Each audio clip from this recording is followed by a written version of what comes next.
Welcome friends, welcome back to the kitchen. Welcome back to Sunday morning in the old cookbook show. Today we're going to do out of this cookbook, a little bit tattered, a little bit battered. It is the 1912 edition of what is essentially known as the Fannie Farmer Cookbook, although they changed the name with the different printings over the years. So this one is called A New Book of Cookery by Fannie Merritt Farmer. Published in Boston, 1912. Amazing recipes in this book. A lot of very interesting things.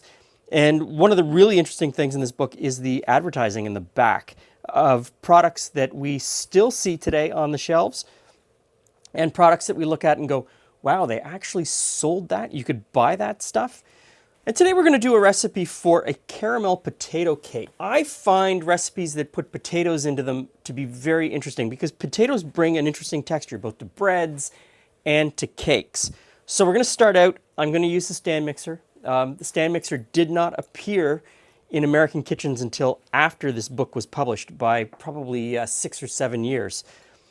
But I don't want to do it with a wooden spoon. If what you have is a wooden spoon and you want to do this in your kitchen with a wooden spoon and get the full experience, go right ahead. So I'm going to start out. I'm going to cream the butter first. Okay, once the butter is softened and creamed, I'm going to add in the sugar.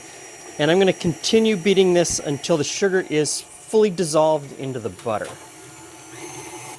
While the sugar and butter are coming together, we'll deal with the dry ingredients. So this is flour, baking powder, cinnamon, cloves, and some nutmeg.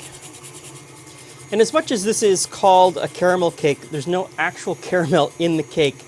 The caramel shows up later as a boiled icing. So we're going to do that while the cake is baking. So I'm just going to mix this together, get the dry ingredients sort of brought together pretty nicely. Looks like the butter and sugar are creamed together, so I'm going to add in some eggs. Turn the mixer down. Add in the eggs one at a time, and I find this just makes it mix together nicer. And once the first egg is in, put in the second. Looking good. The eggs are mixed in. Now, I get a lot of negative comments about cracking an egg and putting it directly into the bowl with the batter. And people get so upset with me. I'm supposed to crack an egg, put it into another bowl, check and see if it's a good egg, and then put it in. In all my years of cooking, and I've been cooking a long time, I have never come across a bad egg. And so I reached out to a bunch of my friends who also cook for a living and said, have you ever had a bad egg? And pretty much the answer across the board was no. They had never experienced a bad egg. Where we live in Canada, eggs are generally safe and incredibly fresh. 2 to 3 days between being laid to ending up in the grocery store. And I use the eggs within a couple of days, and we go back and get more. So I've never had a bad egg. I'm not worried about it. If you're worried about it, then please do put it into a bowl and please yourself in your own kitchen. Next up is the mashed potato.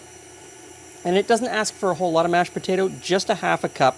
So I'm going to put that into the batter at this point. And for everybody who's going to ask, that is just potato that's been boiled in salted water, because I always boil in salted water, and then mashed. I haven't added any butter, any milk. There's no salt and pepper added at the end when you're mashing it. It is just plain potato mashed up. And yes, I left the skins on. So next, it asks for milk. Turn the mixer down a little bit so it doesn't splash. In goes the milk. Often with a cake like this, I would expect to alternate between the milk and the flour mixture. This one says to put the milk in when you put in the potato, and then start adding in the flour, nut meats, and grated chocolate. So, a little bit of flour at a time. Mixer's on low. Okay, last of the flour. And I'm using chopped pecans and the grated chocolate. Okay, I'll just mix that together until it's all incorporated. So this particular recipe doesn't say what size or shape of pan to use, which isn't uncommon. for this time period, but it is a little bit strange because all of the other cake recipes in this book tell you the size, the shape, and the depth of the cake pan that they want you to bake it in. This one gives no indication. So I've chosen 9x9 square. I thought an 8x8 might be better, but I wasn't quite sure. So I'm going to see 9x9 seems to be okay. Might be a little on the thin side. I'm going to spread this out, and then I'm going to bake it in a moderate oven into the oven for 55 minutes. Okay, next up is the frosting, and we're going to start out in a heavy saucepan, and I'm going to melt this butter. Now, here's a little bit of confusion about this cake recipe. It tells me it's called a caramel potato cake, and it tells me to go to page 350 to make the frosting. And I had assumed, because I see on page 351, I see a caramel frosting. And I assumed that the caramel potato cake would have a caramel frosting since there's nothing caramelly in the cake. But no, it tells me to use the fudge frosting on page 350.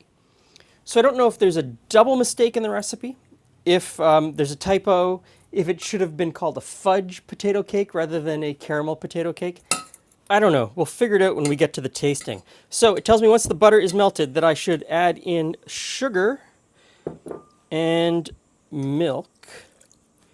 Stir this together, bring it to a boil, and boil for 10 minutes.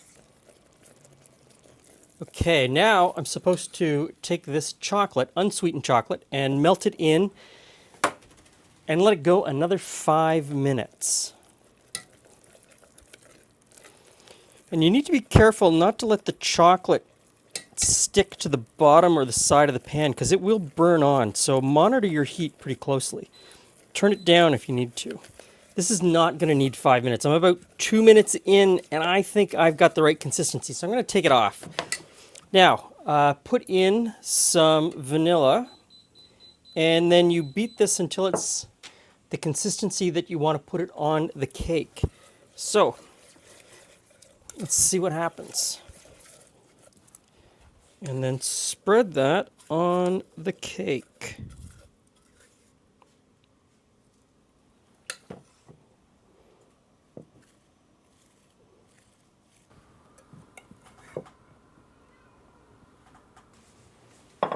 Hey, Jules. Hey, Glen. So, Cake. a cake. Hey, friends. And icing. That's kind of a...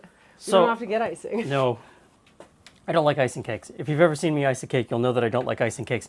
And the icing in this instance didn't work out. You'll notice it's a little bit lumpy. It is a little bit lumpy. The times given in the icing recipe seemed off when I started, but I followed it because that's what I do on this particular segment. Yes. And 10 minutes of boiling to begin with was far too long. And then once you add the chocolate, it was a further 5 minutes of boiling. Way too long. I cut it at like 2.5 minutes, I think. Okay. And was done with the boiling, and it ended up kind of chunky. We'll see what happens. I'm sure it'll taste great. I kind of want to eat both of them separately. Mm-hmm. Okay, I'll try it together first. It's very dense. is that polite? Oh, it might just be that I got a piece of fruit in the middle. No, I had it in the fridge. Okay. I put it in the fridge because it's really hot here today. Get out of the way. I'm having another slice. So it's hard to cut through because it is really cold. And it could be that I was trying to cut through a nut. So that's pretty good. It's a winner? Mm-hmm. Glenn says it's a winner. So you've had 2 pieces. I'm going to have some icing just to, There's a unique flavor to the icing. It's just milk, sugar, butter, and chocolate. Really? And a little bit of vanilla.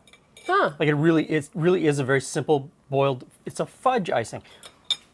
Here's problem number 2 with this recipe.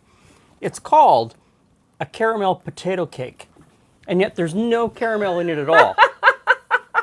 I had expected the caramel to come from the icing, that I was going to put a caramel icing, but no, it's a chocolate fudge icing. But the one up top, it's called the fudge cake. Yes. Do you think they got them mixed up? I think they might have got it mixed up. But anyway, this one has potatoes. The cake has potatoes in it. And I think that adds to the flavor. The nuts add to the flavor. The shaved chocolate adds. I think this is a winner. The inside cake is good. I actually like the icing. Misnamed or not, icing fail or not, I will have no trouble polishing this off. Thanks for stopping by. See you again soon.